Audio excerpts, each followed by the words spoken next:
আমাকে ভেবেছি মুখে দেখিয়ে বালিশটাকে ধরে পড়ে গেছি। আচ্ছা ঠিক আছে কোনো ব্যাপার না, ওঠো ওঠো, সকাল হয়ে গেছে তো, ওঠো চলো নিচে চলো, ওঠো। এই কোথায় যাচ্ছ তুমি? শোনো না। সরি আমি তোমাকে মারিনি সোনা, হাতটা ভুল করে লেগে গেছে, তুমি টানলে কেন? ও না, ঘুম ভাঙার পর থেকে মাথা কেমন ঝিমঝিম করছে। এই কালকে এতগুলো গ্লাস যে কেন খেয়ে নিলাম তো তোমার না আজ দেখতে দেখতে কে জানে। আমার নাচ? আমার নাচ? এতে তো তুমি ভুলে গেছো। আমি কালকে না আজ দেখাচ্ছিলাম আই লাভ। ও মা, কাকাই আমার জন্য এত কিছু করেছে। ঠিক তো নাচ গান করার চক্কর আমাদের এমন কিছু হলোই। এখন একটা খাও। দুষ্টু, আমার না এগুলো লজ্জা লাগে। দেখ এসব করে নাকি এখন, এই সব ওই ধনেশগঞ্জে যখন যাবো তোমার বাড়িতে তখন, এখন এসব কিছু না। সব লোকের বাড়িতে ঠিক। আমি নিচে যাই, হ্যাঁ নিচে যাই, ব্রেকফাস্ট তৈরি করে দেওয়ার জন্য। এসো নিচে এসো।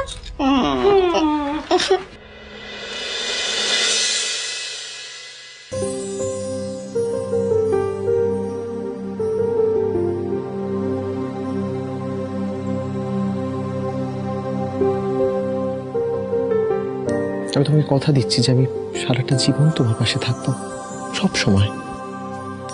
অমিতালি দাও দাও টিফিনটা দাও, দেরি হয়ে যাচ্ছে। আমারটাও দিয়ে দাও। সব দিয়েছো তুমি করে? দাও দাও দাও। রেখে জ্যাঠান দাঁড়াও দাঁড়াও দাঁড়াও দাঁড়াও, দেবা কেন ওষুধটা না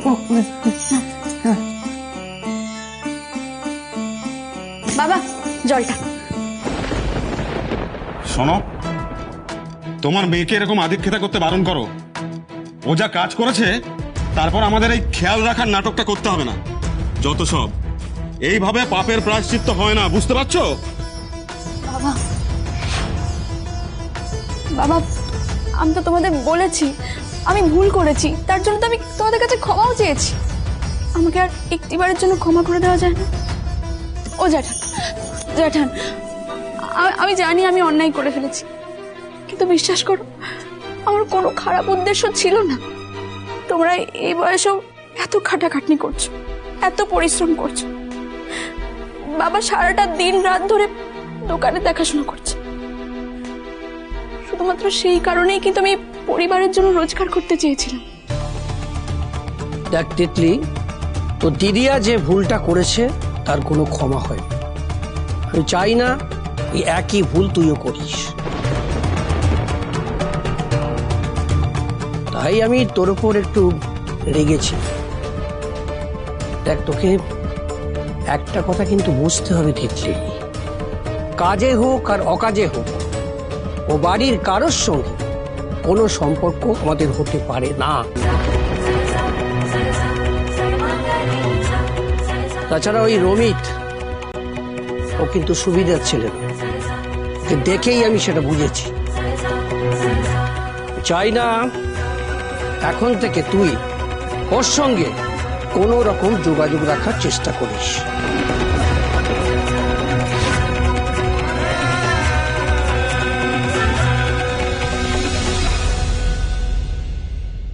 আরে আরো জলদি হাত চালা, দিদিমা বৌদি এসে গেলে আরে আমাদের সর্বনাশ হয়ে যাবে। অনিতাদা বলেছিল না সব দিদিমা বৌদি আসাটাকে একদম চাকাচাক করতে হবে, তাড়াতাড়ি তাড়াতাড়ি।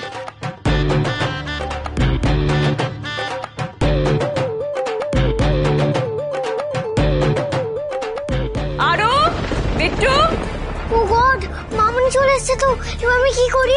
কোথায় লুকাই এগুলো?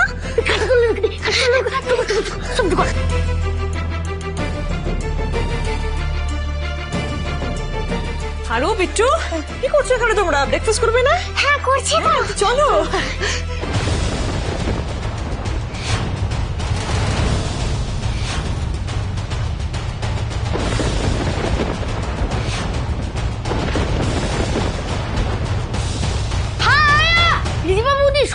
ডাকছে, চল চল চল। হ্যাঁ আমার খুব খিদে পেয়েছে, আজকে বল না ব্রেকফাস্টে কি আছে? আরে নিচে গেলেই তো বুঝতে পারবি, চলো চলো চলো চলো চলো চলো।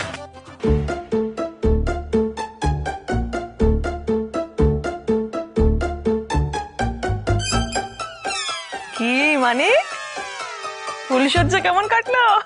বেশ ও বাবা! এতে করে নতুন বউয়ের মতো হতে পারছে গো।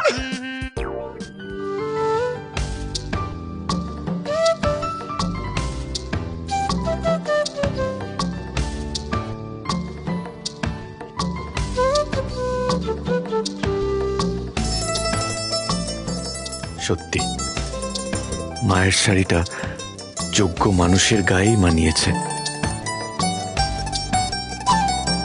বাহ, কি মিষ্টি লাগছে দেখতে তোমায় আরোহী। আরোহী, মা গো, তুমি যবে থেকে আমাদের বাড়িতে এসেছো, আমাদের বাড়ির প্রত্যেক কটা মানুষকে তুমি কত ভালোবেসে যত্নে আগলে রেখেছো মা, যে আমরা সবাই ভুলেই গেছি যে তুমি আমাদের পরিবারের একজন নও।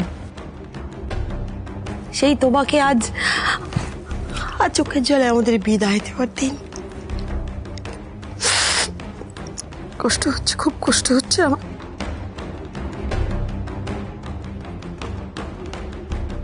ম্যাডামকে মাঝে মাঝে ভারী অদ্ভুত লাগে আমার। সেদিন উনি রিধিমার ব্যাপারে সম্পূর্ণ অন্য কথা বলেছিলেন, পরে দেখলাম রিধিমা মোটেই ওনার বর্ণনার মতো ভালো মানুষ নয়। এই বাড়িতেও যেখানে সবাই রিধিমাকে অপছন্দ করে, সেখানে উনি রিধিমার কথায় সায় দেন। কিন্তু কেন? রিধিমার ব্যাপারে যে সত্যিটা জেনে বাড়ির সবাই ওকে অপছন্দ করে, সেটা কি ম্যাডামের কাছে আদৌ গুরুত্বপূর্ণ নয়? নাকি এর পেছনে অন্য কোনো কারণ আছে?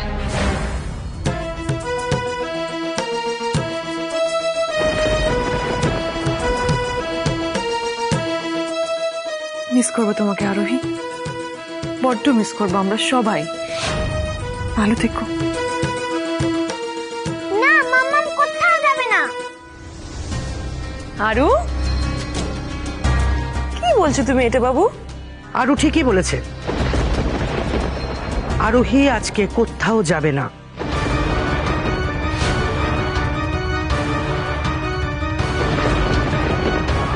কিন্তু পিসি ঠাম্মি,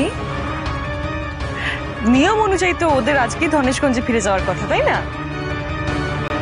এ বাড়িতে একটা নিয়ম আছে রিধিমা, যে নিয়মটা তো তোমাকেও পালন করতে হয়েছিল। আমি জানি না যে তুমি কেন ভুলে গেলে। শিবা, সেটা কি নিয়ম? আমাদের বাড়ির বউকে ফুলসজ্জার পরের দিন রান্নাঘরে ঢুকে উনুন পুজো করতে হয়। হ্যাঁ, আজকাল তো আর উনুনের প্রচলন নেই, তাই গ্যাসে গিয়ে ওই কাজটা সেরে নিলেও তো হয়ে যায়। তবে হ্যাঁ, নিজে হাতে রান্নাঘরে গিয়ে রান্না করতে হবে, আর সেই রান্না তার স্বামীকে খাইয়ে দিতে হবে। আর তাছাড়া ওই কিছু খেলাধুলো আছে, সেগুলোও তো করতে হবে। হ্যাঁ হ্যাঁ সব হবে। বিয়ে যখন হয়েছে তখন সব নিয়ম তো মানতেই হবে, তাই না? না, আমি একটা কথা বুঝতে পারছি না পিসিমা, এই যে নিয়মগুলোর কথা আপনি বললেন, এটা তো আমাদের পরিবার, মানে আমাদের ফ্যামিলির নিয়ম। আরোহী তো বাই এনি চান্স আমাদের ফ্যামিলির, মানে পরিবারের তো কেউ নয়, তাই না? তাহলে ওকে কেন এই সমস্ত নিয়ম মানতে হবে? হ্যাঁ, মানে মামনি বলতে চাইছি যে এখন তো আরোহী মানিকদের বাড়ির বউ, তাহলে ও কষ্ট করে আমাদের বাড়ির নিয়ম কেন পালন করবে? না, তুমি একেবারেই ঠিক কথা বলেছো রিদিমা, ভুল কিছু বলোনি, পারফেক্ট। কিন্তু কি বলতো, আরোহীর বিয়েটা তো এই বাড়ি থেকে হয়েছে, ওর বিয়ের সমস্ত দায়িত্ব তো আমরাই নিয়েছি, তাই এই নিয়মগুলো ওকে এই বাড়ির মতন করেই পালন করতে হবে, বুঝেছো? তাই তো ছোট পিসিমা? সাবাস, তার মানে আর একটা দিন এই বাড়িতে ঠাটে মাটে কাটিয়ে যেতে পারবো, আর আরোই নিজের হাতে আমাকে খাইয়ে দেবে। একেই বলে সোহাগ। ওই যে আরেকটা কথা, ওটা বলো সবাইকে। হ্যাঁ হ্যাঁ হ্যাঁ হ্যাঁ, আরু বিট্টু আমার কাছে একটা আবদার করেছে, আর সেই আবদারটা আমাকে রাখতেই হবে। বিয়ের তোড়জোড়ের জন্য তোমাদের কারোরই মনে নেই যে আজ বড়দিন। হ্যাঁ, তাই তো, তাহলে আজকে তো একটা সেলিব্রেশন হওয়া উচিত, তাই না? ডেফিনেটলি, আমি তো একেবারে ভুলেই গেছিলাম। আমি রাজি রাজি। So sweet. পিসিমণি, তাহলে আজ বড়দিনেই আমার ফাইনাল নাটকটা সেরে ফেলতে হবে। আরোকে তো আমি কিছুতেই আরোহীর সাথে ধনেশগঞ্জে চলে যেতে দিতে পারি না, কারণ অনেক সম্পত্তি পেতে গেলে আরোই হলো আমার ট্রাম্প কার্ড। সুতরাং শুধু ওই আরোহীকেই এই বাড়ি থেকে তাড়াতে ওর কফিনের শেষ পেরেকটা আজই পুঁতে ফেলতে হবে আমায়।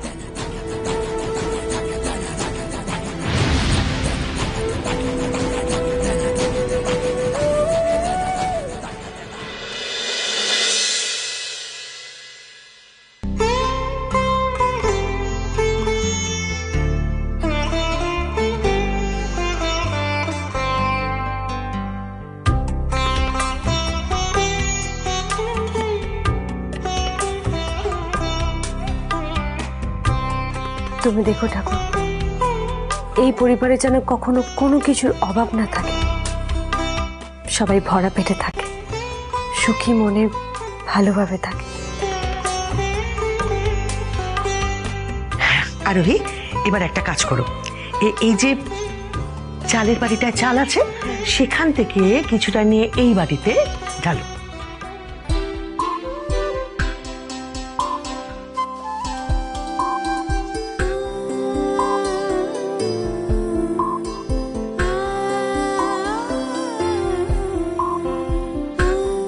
আরোহী, আরোহী, পয়মন্ত লক্ষ্মী বৌমার গুণ কি জানো? পয়মন্ত লক্ষ্মী বৌমার গুণ হলো বিপদের সময় কিছুটা অন্ন বাঁচিয়ে রাখে। এই নিয়ম সেটাকেই প্রতিকায়িত করে যে বাড়ির বৌমা ঘরে কখনো চাল ফুরোতে দেয় না। ছোট ঠাম্মি, এখন চাল ফুরোলে অনলাইনে অর্ডার করা যায়। আর তাছাড়া আপনি ভাবলেন কি করে যে এই পরিবারে কখনো কিছুর অভাব হবে? তোমরা অনেক বেশি মডার্ন রিধিমা, আর সেই জন্য এই সব কিছু অনলাইন করতে গিয়ে জীবনটাকে বেলাইনে চালিয়ে যাচ্ছ। এই নিয়মগুলোর আলাদা একটা গুরুত্ব আছে, একটা শিক্ষা আছে, আর যে শিক্ষাটাই আমি আরোহীকে দিতে চাইছিলাম। ছোট ঠাম্মি, এই ঐতিহ্য, এই পরম্পরা এক প্রজন্ম থেকে আরেক প্রজন্মই তো পৌঁছায়। আপনার দেওয়া এই শিক্ষা আমি সবসময় মনে রাখবো। আমি জানি তো, তোমাকে আমি চিনি তো খুব ভালো করে। আরোহী, আরোহী, তোমাকে তোমাকে আশীর্বাদ করি আরোহী, তুই স্বামী সন্তান নিয়ে খুব সুখে সংসার করো আরোহী, খুব সুখে সংসার করো, খুব সুখে সংসার করো। একটা নিয়ম আছে যেখানে তোমার মাম্মামকে মানিককে খাইয়ে দিতে হবে। যে করেই হোক এই নিয়মটা কিন্তু বদলাতে হবে।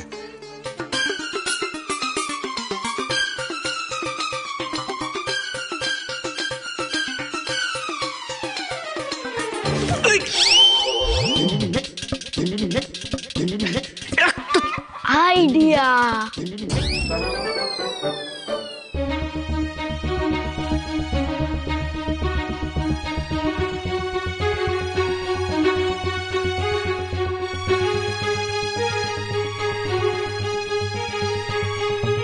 হে ভগবান, এবার আমি সবার সামনে কিভাবে মানিকের চাকে মিস্টার ঐচৌধুরীকে খাওয়াবো? আরোহী, একটু হাত চালিয়ে কাজ করো না, একটু তাড়াতাড়ি করো না প্লিজ। দেখো, নিয়ম ভেঙে গেলে আমিও খেতে বসবো, খিদে পেয়ে গেছে। একটু তাড়াতাড়ি করো।